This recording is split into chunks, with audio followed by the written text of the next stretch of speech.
Let's talk first about actually a throw-in, how to actually take a throw-in without the referee blowing up to say, you know what, that was a foul throw. So first thing a lot of people don't realise is their feet have to be, is it on the line or behind the line? Actually never. I think it's behind the line, but most refs will. I think it's behind the line, but look, as long as your feet are not going right over the line, yeah, then you're not going to get pulled up on it. So first things first, you've got to make sure that your feet are behind or, you know, on the line, behind the line, okay? I'll check that and put a little caption on the video just so we know everything's legit.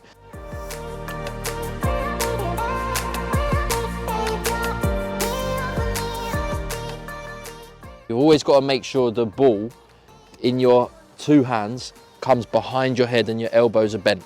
And then when you actually throw the ball, you want to release the ball just over your head. Okay, so not level with the top of your head, not behind your head, just over your head. So you're coming from behind and it's there, okay? What we don't want to do is we don't want to do any of this chuck down business. So there's a difference. If you see, there's a difference between me releasing the ball here and it going in its natural flight, as opposed to if I release the ball more there and chuck it down, like that, okay?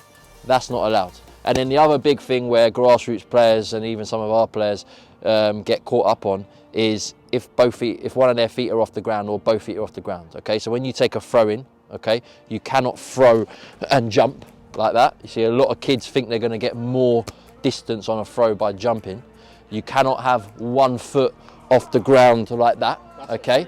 However, it is common, Matty, but one thing that you could do to get around that is drag your foot, right? So as you approach the line, obviously natural physics, you're gonna get more distance on your throw if you're able to run towards the line, right? So you see a lot of people run towards the line and then they will drag their back foot. They'll drag their back foot like that. I presume that just allows you just to get a little bit more momentum, yeah? As opposed to running to the line and then just going like that, yeah? So that's how you take a throw in properly, okay? So we'll just go through them in one motion now. So you might run up to the line, as you're running, you start to put the ball behind your head with two hands, okay? You make sure your both feet are on the ground when you throw the ball. Make sure your feet are behind the line. Make sure you release the ball just over your head. Make sure you don't chuck it down, okay?